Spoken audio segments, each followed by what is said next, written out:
Salut tout le monde, c'est Pavel et le projet Mind Cash et vous êtes sur la chaîne qui est consacrée aux investissements et le trading. C'est le samedi, comme tous les samedis, nous sommes ensemble pour discuter de la macroéconomie et des différentes grandes tendances qui se déroulent sur les marchés financiers. C'est le premier pilier de la stratégie Mind Cash. Je vous rappelle qu'il y a 3 piliers dans la stratégie que je mets en avance sur cette chaîne YouTube. Le premier, c'est l'analyse macroéconomique parce que c'est ça qui détermine votre stratégie globale d'investissement. Deuxième pilier, c'est l'analyse fondamentale où on regarde les fondamentaux des entreprises et des actifs où nous souhaitons investir. Et le troisième pilier, c'est l'analyse technique. Si vous ne me connaissez pas encore et vous ne connaissez pas encore le projet Mind Cash, je vous invite à vous inscrire à ma chaîne en cliquant la petite cloche pour être averti quand je publie des nouvelles vidéos. Et n'oubliez pas de mettre un petit like qui me fait beaucoup plaisir et qui me permet de faire évoluer la chaîne et pour que ces vidéos soient encore plus visibles à le plus de personnes possible. Parce que la communauté Mind Cash grandit et les discussions deviennent de plus en plus intéressantes pour que ce soit plus nombreux. Donc, le like, c'est super important. Pour ceux qui veulent aider à la chaîne Mind Cash particulièrement, j'ai mis dans la description un lien en PayPal. Vous pouvez faire une petite donation pour m'aider à développer la chaîne et pour que cette chaîne reste gratuite et me motiver surtout pour faire encore plus de vidéos. Évidemment, c'est le geste qui est important et pas le montant, donc c'est totalement volontaire, c'est à vous de voir si vous voulez aider la chaîne Mind Cash ou pas. Donc ça y est, on commence cette vidéo. Cette fois, je vais commencer par les indicateurs économiques qui sont sortis cette semaine. J'essaie d'être bref parce que je trouve que les dernières semaines, je me suis arrêté un peu trop longtemps sur ces indicateurs. Ça peut être un peu pénible peut-être à voir. Donc dites-moi dans les commentaires si ça vous intéresse, mais je suis obligé de parler des indicateurs économiques parce qu'aujourd'hui, elles déterminent la vitesse avec laquelle nous allons sortir de cette histoire de coronavirus. J'arrête de parler des statistiques des personnes infectées parce que moi je trouve que le marché ne en fait plus attention malgré que ces statistiques sont toujours alarmantes. Il y a toujours un énorme risque de la deuxième vague qui ne sont pas du tout pricés dans les prix actuels du marché. Aujourd'hui, le consensus dominant qu'on va sortir du confinement, l'économie va repartir quasi immédiatement et avec les injections monétaires que nous avons eues gratuitement des banques centrales, tout va être parfait, le monde va être parfait, donc du coup, les bourses montent.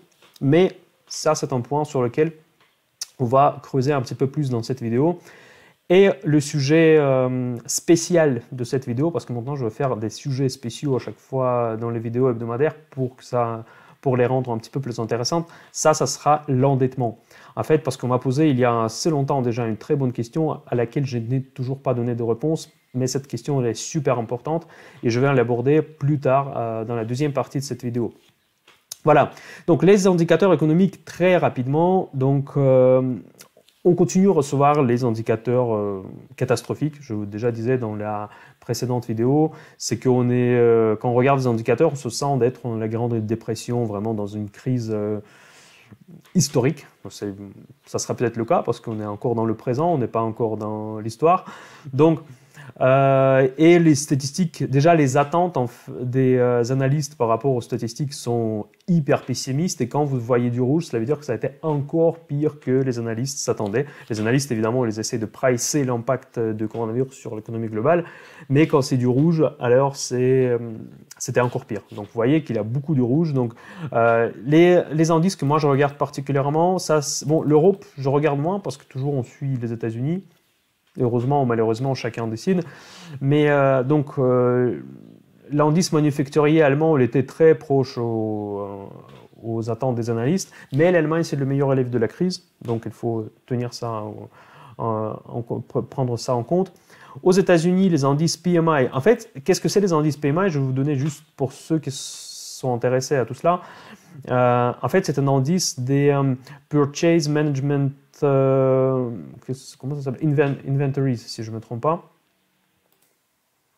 Pardon, je viens de juste revérifier, c'était Purchase Management Index, tout simplement. Donc, c'est pas Inventories, c'est moi qui ai inventé, je suis désolé. Donc, en gros, c'est les commandes qui font les gérants des entreprises pour leur développement. Donc, ça, c'est très important parce que ça donne une idée de la perspective de le développement d'économies futures. Donc, parce qu'effectivement, nous, on a tous les indicateurs, mais c'est des indicateurs qui représentent le passé. Et ce qui nous intéresse, c'est l'avenir, évidemment, parce que c'est dans l'avenir que nous allons vivre. Et les rares sont les indices qui vous donnent en fait la perspective économique future et les commandes de management pour les mois à venir. Ça, c'est effectivement quelque chose qui peut nous donner une idée comment l'économie va se porter dans l'avenir proche.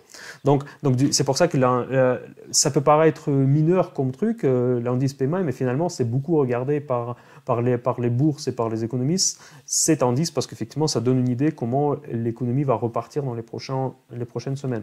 Donc ça, c'était un petit peu pire qu'attendu, pas beaucoup pire, mais déjà les attentes elles étaient très très pessimistes, mais on était encore pire. Les ordres manufacturiers en Allemagne, c'était beaucoup pire que prévu. Donc ça, c'est pas grave. Encore une fois, bon, c'est pas grave, c'est grave, mais après, c'est des indices secondaires, en fait. L'importance des indices, vous voyez sur le site, pour ceux qui utilisent Investing comme moi, les 3, c'est les indices les plus importants. Donc ça, c'est ATP Non-Farm Payrolls. En fait, c'est encore lié aux emplois hors agriculture aux États-Unis. Donc ça, c'était les attentes qui étaient pires que prévues. Mais par contre, les données définitives de non-farm payrolls, ils viennent de sortir, parce que moi, c'est le soir, vendredi, quand j'enregistre ces vidéos.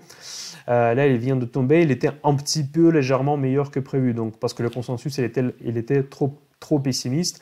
Et c'est une bonne nouvelle pour le marché. Parce qu'en fait, vous voyez comment ce qui m'impressionne à chaque fois, c'est comment le monde change vite.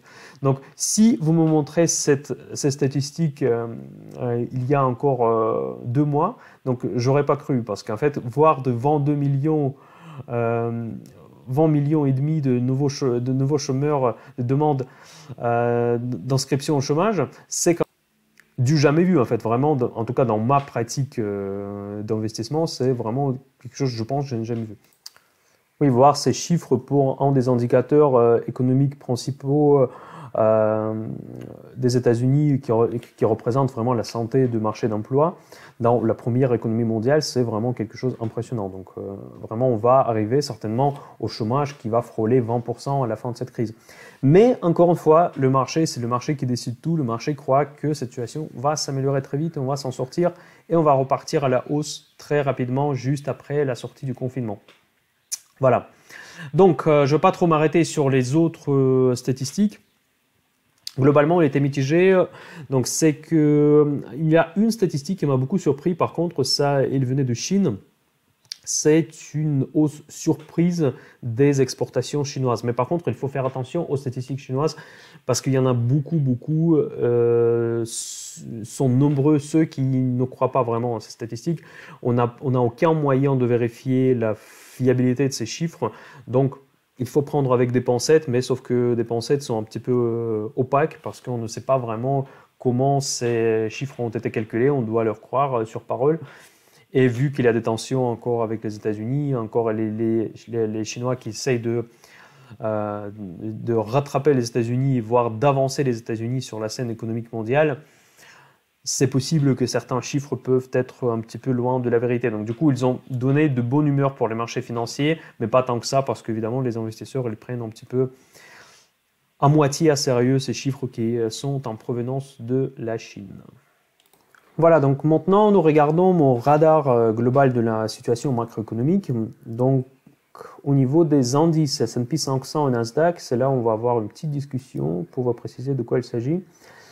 Donc, les indices, ils ont beaucoup monté cette semaine. Donc là, la semaine dernière, on a fini vraiment pile sur le niveau dont je vous parle dans toutes les vidéos, je pense 2850.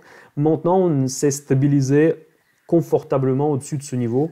Donc aujourd'hui, on est à 2900 à peu près sur S&P 500 et ça représente une hausse de 3,2% sur la semaine. Et Nasdaq, il est passé dans les territoires positifs pour cette année. Donc, elle a complètement effacé toutes les pertes qu'il a subies pendant la crise de coronavirus. Qu'est-ce que ça nous dit quand on regarde ces chiffres? Donc, on regarde que sur un mois, Nasdaq Composite, il a fait 11% et demi, tandis que S&P 500, il a fait seulement 5%. Donc, et year to date, au début de l'année, Nasdaq il est déjà à 5% et pour moins 10 pour S&P 500. Donc, vous imaginez que moins 10, c'est les chiffres d'une correction tout à fait normale dans un cycle haussier. Donc, on a l'impression que cette crise de coronavirus, par deux points de vue des marchés, c'était juste un petit problème passager sur le chemin haussier des bourses. Donc, et quand on regarde les chiffres, on a exactement cette impression. Après, chacun a son avis, chacun peut faire son propre analyse par rapport à l'impact de cette crise sur l'économie. Moi, j'en ai déjà beaucoup parlé. Vous savez mon avis que moi, je pense que c'est une crise majeure de laquelle on va sortir encore très longtemps et on n'est même pas encore sûr qu'on est sorti, on n'est même pas encore sûr qu'on ne vivra pas une deuxième vague, mais en tout cas, rien de tout cela n'est pricé dans les cours actuels. Mais pourquoi entre Nasdaq et S&P 500, il y a une telle décorrélation? La réponse, elle est très simple, c'est que toute la bourse américaine, elle est montée par 5-6 entreprises majeures, les plus grosses capitalisations, qui font partie d'un groupe qui s'appelle les FANG. Donc ça, c'est les sociétés à la mode, les sociétés technologiques comme Amazon, Facebook, Google, Netflix, maintenant Tesla, maintenant Apple, etc., etc. Donc ces entreprises, il y en a en tout, il y en a peut-être un peu plus que 6, peut-être 7 ou 8, si on y inclut Microsoft, si on y inclut les entreprises comme Adobe, comme Citrix, comme Cisco, etc. C'est des entreprises technologiques qui n'ont pas subi aucun dégât suite à cette crise de coronavirus, et c'est elles qui représentent la moitié de la valorisation de marché américain. Donc, il faut vraiment comprendre qu'est-ce qui dirige les marchés vers le haut. Donc, si vous regardez les autres indices européens, c'est pas du tout la même image. Donc, on voit que les indices américains ne suivent pas du tout, les indices européens, pardon, ne suivent pas du tout Nasdaq. Ils suivent plus ou moins S&P 500 parce que techniquement les corrélations entre les marchés est énorme, mais ils ne suivent pas du tout Nasdaq parce que nous avons en Europe, on n'a pas de ces entreprises avec de telles valorisations qui ont un tel poids dans les indices. D'ailleurs, pour ceux qui ne connaissent pas, en fait, moi j'ai deux stratégies. J'ai un portefeuille principal où j'ai pas mal vendu d'actions. D'ailleurs, j'ai récemment publié une vidéo sur les positions que j'ai dans ce portefeuille, mais en parallèle, j'ai une autre stratégie qui est plus spéculative où j'ai pas mal de positions short via le marché d'options où je parie sur la baisse de différentes valeurs.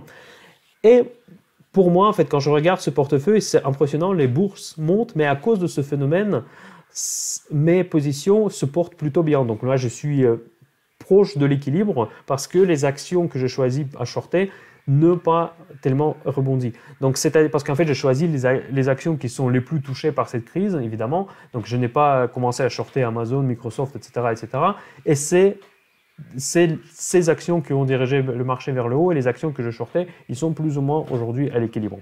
Voilà, donc c'est ça à peu près la stratégie. C'est très important aussi de comprendre les composantes qui dirigent le marché vers telle ou telle direction. Parce que ce n'est pas nécessairement que tous les secteurs qui sont en train de s'écrouler ou tous les secteurs en train de monter. Il faut vraiment comprendre la structure des mouvements des bourses. Voilà. Donc maintenant, je vais revenir sur le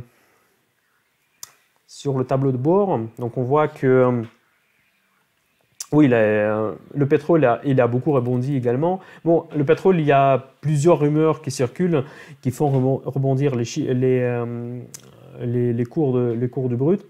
Mais dans tous les cas, tous les investisseurs, les traders et aussi les producteurs physiques s'attendent à l'échéance d'expiration du contrat juin. Est-ce qu'on va vivre la même capitulation qu'on a vécu pour le futur du mois de mai précédent ou pas? Ça, on va voir parce qu'il y a quand même toujours énormément de risques sur ce marché. Je ne pense pas que ce rebond sera durable parce que la demande, ce marché est complètement différent. Il n'y a pas de FANG pour sauver le marché de pétrole, donc ce marché peut facilement revenir à la baisse. Donc après, je ne sais pas, je n'ai pas de position sur ce marché-là, pas du tout.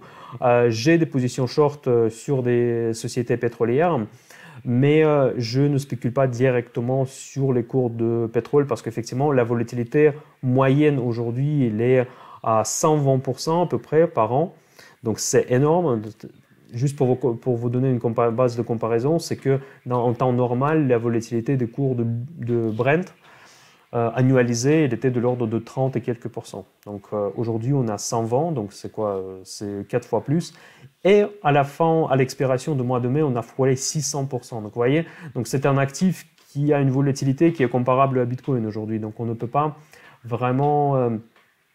donc les mouvements de 100% sur quelques jours, c'est pas quelque chose d'impossible, dans un sens comme dans un autre. Donc pour moi, c'est vraiment quelqu'un qui se parie sur le pétrole aujourd'hui, c'est un petit peu du gambling.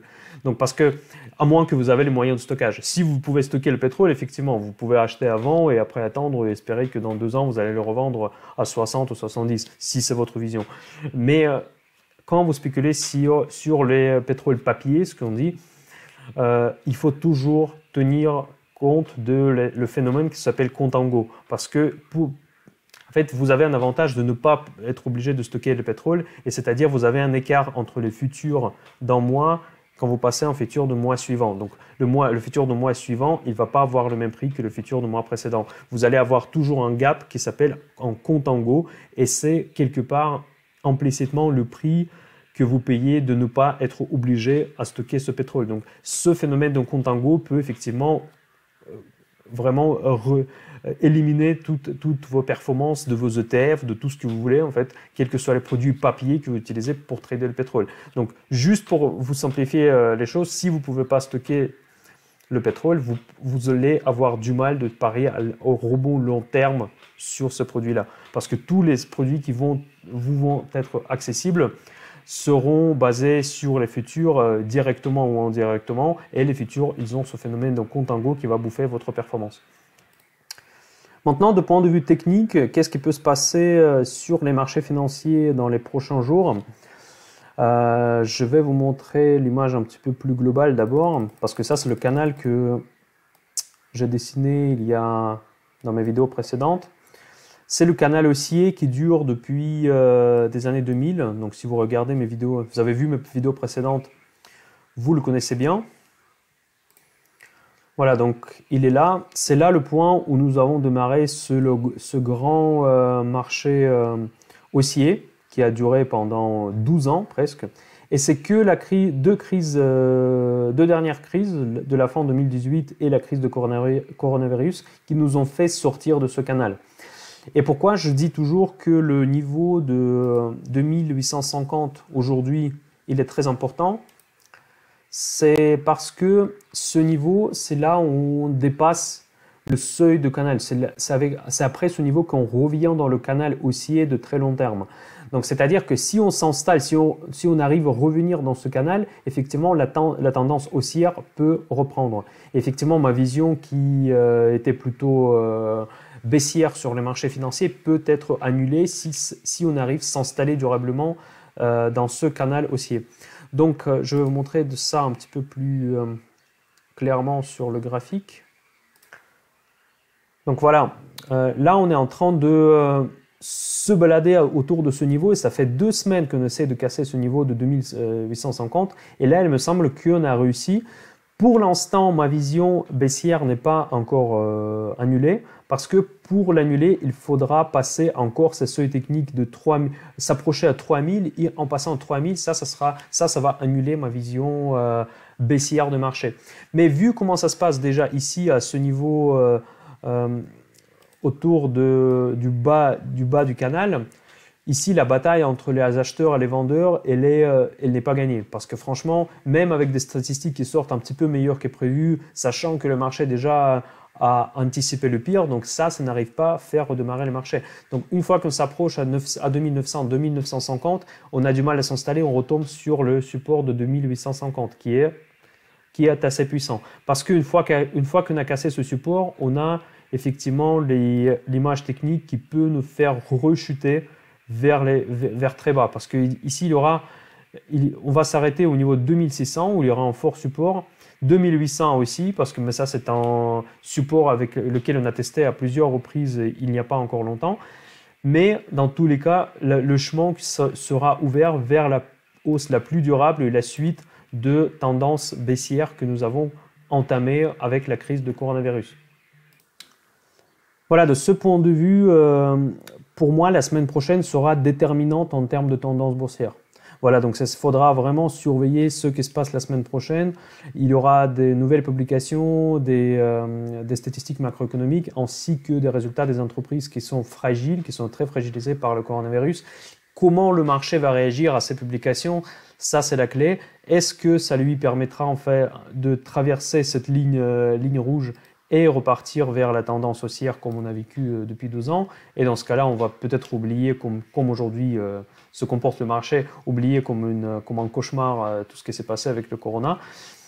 Ou bien on va repartir vers la baisse. Et ça, c'est la position spéculative que j'ai actuellement. Et elle sera effectivement annulée si jamais on reparte à la hausse. Donc après, c'est le marché qui décide. Donc en fait, comme je dis toujours, que quand on trade les marchés, quand on est spéculateur sur le marché, on trade les probabilités. Donc pour moi, la probabilité qu'on va repartir à la baisse, elle est plus importante parce qu'effectivement, les statistiques ne peuvent pas être positives. Donc après, si le marché va considérer que les injections monétaires, c'est plus positif que tout le négatif qui va tomber sur sa tête, ça, c'est son choix. Ça, on ne peut pas le savoir, on peut pas connaître la décision, le verdict des marchés. Mais si ça arrive dans ce cas-là, ça sera quelque chose d'exceptionnel. Dans ce cas-là, qu'on va continuer cette tendance haussière comme ça. Et on va avoir cette erreur de parcours super grave qui s'est passée en plein chemin de la hausse. C'est une configuration technique que je n'ai jamais vue, que ça se passe comme ça, que ça se passe de telle ampleur. Donc pour moi, ça devrait forcément casser la tendance haussière de long terme. Mais ça, c'est pour moi. Qu'est-ce que ça sera pour marché? Ça, c'est une autre chose. Donc, il ne faut pas non plus surestimer soi-même par rapport au marché. De toute façon, c'est le marché qui va tout décider pour nous. C'est ce que concerne la stratégie spéculative. Après, pour la stratégie long terme, c'est toute une autre approche dont on discute dans d'autres types de vidéos, dans des autres rubriques de la chaîne Mind the Cash. C'est une autre raison pour s'inscrire. Voilà. Donc, maintenant, je passe sur un autre sujet que moi, je trouve super important. Et ça, c'est le sujet spécial que j'ai préparé pour cette vidéo. Voilà, et on va parler de l'importance de surveiller le marché de dette. Il y a encore quelques semaines, un des abonnés m'a posé une question parce que Pavel, pourquoi tu dis dans chaque vidéo qu'il faut surveiller surtout le marché de dette et pourquoi c'est important? Et c'est là où on touche à un sujet qui est très sensible parce que là, je pense que mon avis peut être différent au vôtre parce que c'est une vision très long terme que j'ai sur le marché financier. Actuellement, nous vivons probablement une crise structurelle, mais il y a 12 ans, pendant la crise de 2008-2009, nous avons vécu la crise financière. Donc cette crise financière, bon, je pense que la plupart de vous la connaissent parce qu'il y a énormément d'émissions, énormément d'articles qui ont été écrits sur la crise des subprimes. C'était la crise financière qui a été triggerée par un problème économique dans le secteur immobilier, donc par les prêts subprimes aux États-Unis qui ont littéralement mis en péril tout le système financier mondial. Donc, avant cet événement, on n'avait pas l'habitude à toutes ces QI, les injections monétaires, etc., etc. Ça, c'est le principe qui a été inventé par le président de la Réserve fédérale américaine de l'époque, de Ben Bernanke, qui a décidé effectivement de gérer cette crise de cette façon, juste de l'inonder le système financier avec l'argent imprimé par la Réserve fédérale. Et il a fait ça de façon pour que cet argent ne rentre pas sur l'économie principale, ne génère pas de l'inflation. C'est une action monétaire non conventionnelle, comme on a dit. On l'appelait pendant plusieurs années après le lancement de premier programme du QI comme le problème extraordinaire temporaire pour soutenir l'économie, pour que les politiciens et les gérants des différents pays font des réformes afin de structurellement changer l'économie, etc., etc. Et maintenant, on parle des systèmes de QI, des injections monétaires systématiques, comme un processus tout à fait normal de la régulation monétaire. Mais je vous rappelle qu'avant cette crise 2008-2009, il n'y avait pas tout ça. Et donc, quand on est arrivé à la crise, on ne savait pas encore quoi faire avant que cette idée s'est émergée dans les couloirs de la Réserve fédérale américaine. Donc, et effectivement, on a vécu, comme vous pouvez voir sur l'indice S&P 500, dans 2008-2009, on a vécu vraiment une sale année en fait entre fin 2008 début 2009, vraiment la chute brutale des marchés financiers partout dans le monde et aux États-Unis avant que ces injections ont démarré et le marché est reparti à la hausse et chaque baisse était accompagnée à chaque fois d'un lancement d'un nouveau QI pour que le marché reparte encore à la hausse et on continuait comme ça, les marchés montaient mais aussi montait le bilan de la Réserve fédérale ainsi que le bilan de toutes les autres banques centrales mondiales. Qu'est-ce que ça nous amène? Où est-ce que ça nous a amené finalement? Donc maintenant, les dettes sont colossales. Donc maintenant, tous les pays sont endettés, mais ils étaient déjà largement avant 2008-2009. Maintenant, ils sont encore plus endettés. Et le premier créancier de tous ces pays, c'est les banques centrales américaines. Vous savez que le premier créancier des États-Unis, c'est pas la Chine, c'est pas les pays émergents, tous ensemble, les BRICS, comme on l'appelait là-bas, c'est pas l'Union européenne. Le premier créancier de l'État américain, c'est la Réserve fédérale. C'est elle qui détient le plus de dettes américaines. Donc, c'est-à-dire ceux que l'État américain émet la dette et c'est leur propre banque centrale qui la rachète. Donc, évidemment, la Réserve fédérale américaine continuellement crée de la demande artificielle à la dette américaine qui naturellement faisait baisser les taux d'emprunt aux États-Unis et du coup partout dans le monde parce que les autres banques centrales ont appliqué à peu près la même méthode. La Banque centrale européenne dirigée par Mario Draghi qui s'appelle Super Mario, super parce que lui, il est allé encore plus loin que la Réserve fédérale. Sur 12 ans, il ne s'est jamais arrêté réellement leur programme de QI. Il se rachetait de plus en plus. Il mettait encore en plus de l'argent dans le système. Pourtant, il n'y avait pas de croissance en Europe. Donc, il voulait, en utilisant un argument comme quoi il voulait redémarrer la croissance, il injectait en plus et plus de l'argent dans le système monétaire. Donc c'est-à-dire que ça s'est formé une énorme bulle sur tous les marchés de dette. Et cette bulle, elle est soutenue par un acteur évidemment majeur qui progressivement en train de presque nationaliser la dette, le marché de la dette. Et le marché de dette, je vous rappelle que c'est un marché, c'est un fondement du système capitalistique. Si le marché de dette est en panne, tous les autres marchés seront en panne également. Parce que c'est le marché de dette, c'est les placements les plus sûrs au monde. Ça, c'est le 10 ans américain. C'est celui qui était utilisé comme des garanties pour tout un tas d'autres placements qu'on peut apporter comme on dit, en collatéral. Donc, si on perd confiance en 10 ans américain, on perd confiance à tout le système financier. Aujourd'hui, cette semaine, il y a eu un événement très important, c'est que les Chinois, ils ont menacé, dans le cadre de leur tension commerciale, de sortir progressivement de la dette américaine. S'ils font ça, ça va mettre à plat tout le système financier parce qu'évidemment, c'est le deuxième énorme créancier des États-Unis, c'est la Chine après la Réserve fédérale. Dans ce cas-là, la Réserve fédérale sera obligée de racheter toute la dette, encore plus toute la dette en trillions de dollars qui est aujourd'hui empruntée par l'État chinois. Donc, et dans ce cadre-là, pourquoi j'ai décidé d'en parler aujourd'hui? Parce que si la Chine acte sur ces menaces, je ne pense pas, ce n'est pas mon scénario de base évidemment, parce que moi je pense que les Chinois sont assez intelligents pour comprendre que cela va faire mal pour eux aussi, voire encore plus que les États-Unis. Donc, mais dans tous les cas, c'est un risque énorme. Il utilise cet argument pour que les Américains rappellent quand même qu'il y a cet outil dans l'arsenal si Donald Trump va trop loin dans la direction de la guerre commerciale.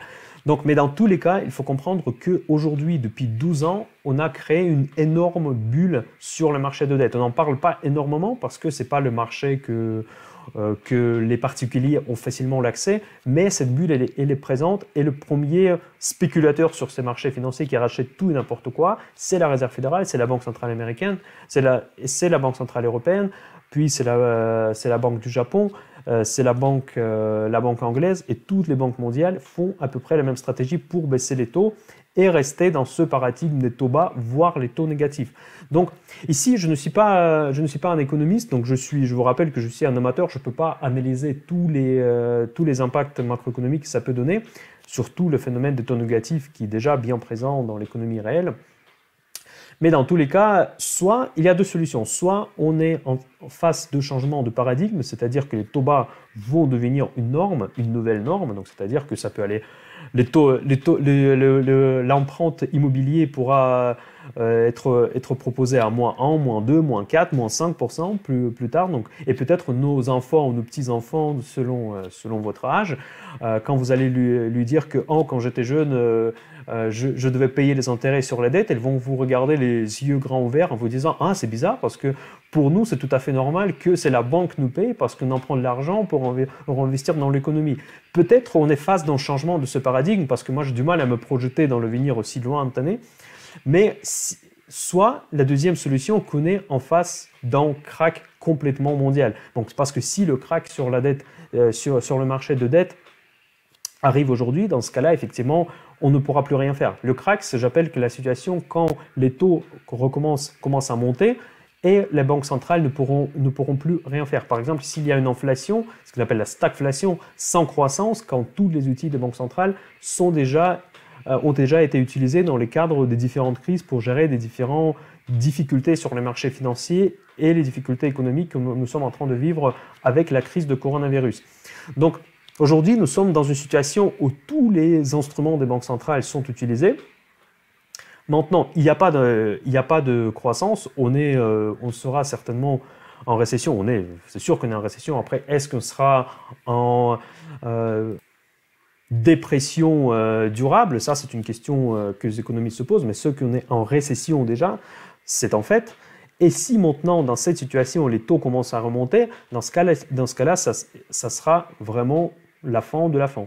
Donc, je ne pense pas, ce n'est pas mon scénario de base, j'espère que ça ne va pas arriver. Donc, c'est-à-dire qu'il y a deux scénarios qui sont très positifs, comme je viens de vous dire que du coup, les taux négatifs vont être normaux, donc du coup, les banques centrales vont racheter encore plus. On va emprunter un taux négatif, on va recevoir l'argent pour que la banque nous donne des fonds.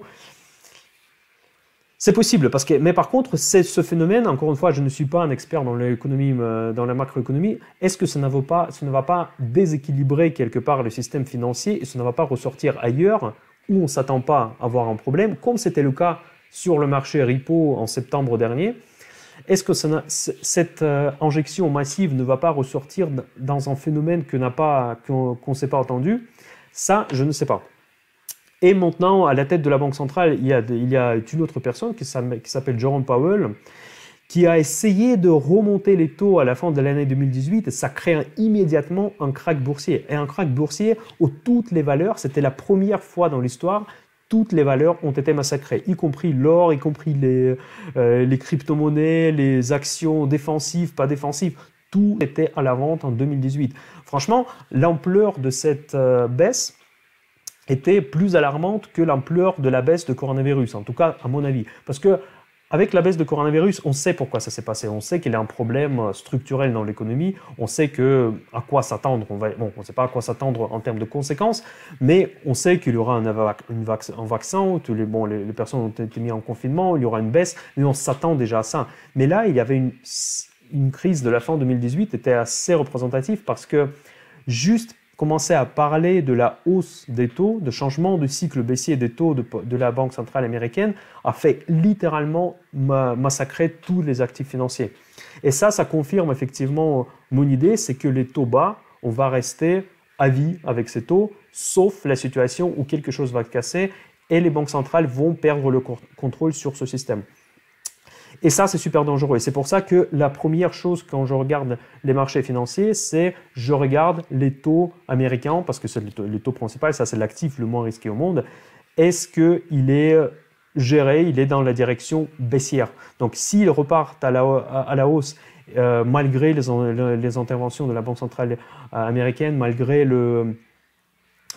la décroissance, la récession, la dépression qui nous attendent, dans ce cas-là, ça c'est un véritable problème. Et ce qui m'a fait peur énormément au début de la crise de coronavirus, et j'ai enregistré une vidéo dans une catégorie qui était intitulée « Alarme, nouveaux risques sur les marchés », vous pouvez y revenir, où je vous ai parlé parce que les taux, au début de cette crise, les taux se sont envolés aux États-Unis. Et ça m'a fait énormément peur. Je vais juste vous montrer un petit peu le graphique ça c'est le 10 ans américain sur la durée depuis 2001.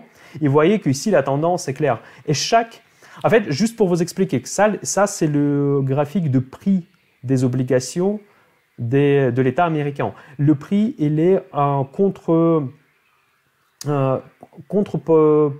proportionnel, pardon, il est inversement corrélé par rapport au taux.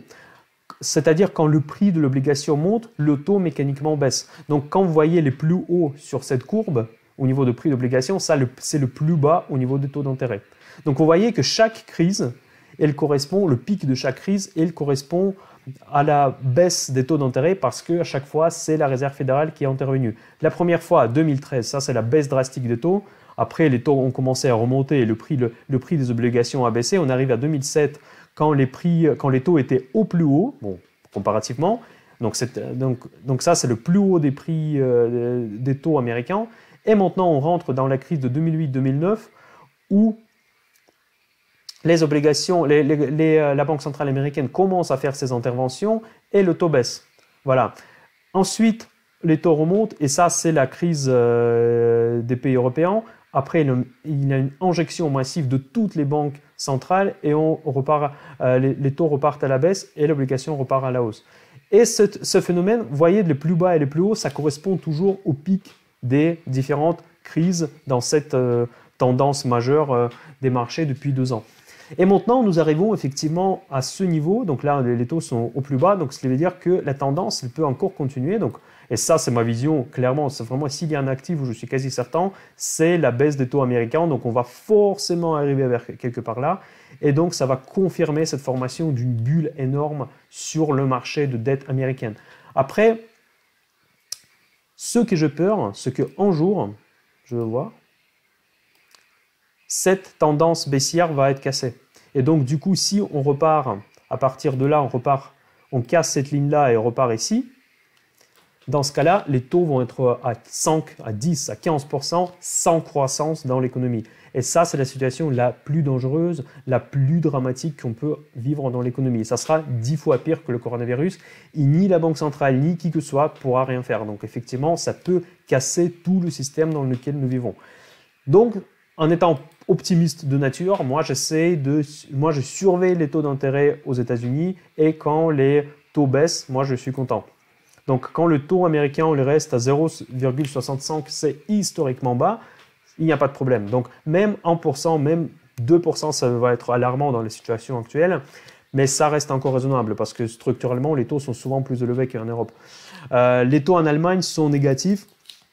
Et s'il se rapproche à 0 déjà, ça va créer une tension sur les marchés financiers. Il faut bien tenir ça en compte, que le marché de dette, il faut qu'il soit stable. On doit le regarder toujours, il doit être sur nos radars, mais toutes les tendances sur ces marchés-là, s'il y a un changement de tendance important sur ce marché, c'est quand même la chose la plus importante qui peut nous arriver. Et c'est pour ça d'ailleurs que j'ai un avis assez négatif sur les banques. Parce que comme vous savez que les banques, ils n'aiment pas quand les taux baissent. Parce que leur rentabilité dépend des taux. Si les taux sont plus importants, dans ce cas-là, c'est intéressant dans leur business model. Et vu que ma vision que les taux bas seront à vie, pour moi, sinon c'est le crack d'ampleur que j'arrive même pas à imaginer. Donc dans ce cas-là, en étant optimiste, je pense que les banques, ce n'est pas intéressant parce qu'on va rester durablement et très longtemps dans le contexte des taux très bas parce qu'on n'a pas de choix. Parce qu'une fois que les taux remontent, c'est une catastrophe qu'on ne pourra pas gérer. Ça sera pire que le coronavirus du point de vue que l'injection monétaire ne sera plus possible. On ne pourra plus rien faire parce qu'il y aura l'inflation, les taux vont monter et s'ils vont commencer à injecter, ils vont juste faire encore plus, ils vont encore augmenter cette inflation. Et je pense que les dirigeants des banques centrales, ils réalisent parfaitement cette situation. Et dans leur communication, ça fait un moment que je sens une certaine crise de communication parce qu'ils ont peur de lâcher une parole qui ne va pas dans le sens de baisse des taux. Une fois qu'ils disent, s'ils mentionnent juste qu'un jour, elles vont remonter le taux ou penser à remonter les taux, ça va faire écrouler les marchés. Croyez-moi sur parole. Vous allez voir si un jour vous vous amusez pour regarder le discours de Jerome Powell, le président de la banque américaine, vous allez voir qu'ils sont très attentifs au sujet qui concerne les taux pour ne donner aucune indication de la possibilité de remonter les taux un jour dans le futur. Parce qu'ils veulent que les marchés croient que les taux vont rester très bas ou négatifs éternellement. Voilà, ça c'était le point très important que je voulais souligner. Je suis très content d'avoir parlé de ça aujourd'hui parce que on m'a posé cette question. À chaque fois, vu que c'était une seule personne qui m'a posé cette question, je reportais la réponse. Mais maintenant, vous savez mon avis et qu'il y a quand même, on vit tous les marchés financiers, toutes ces actions, Facebook, etc. C'est cool, mais tout ça se base sur le marché de dette. Le marché de dette, c'est le fondement du système capitalistique.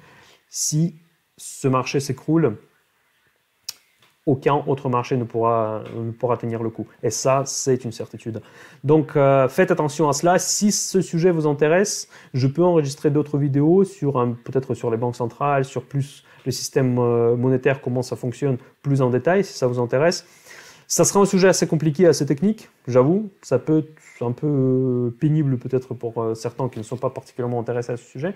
Mais c'est très important.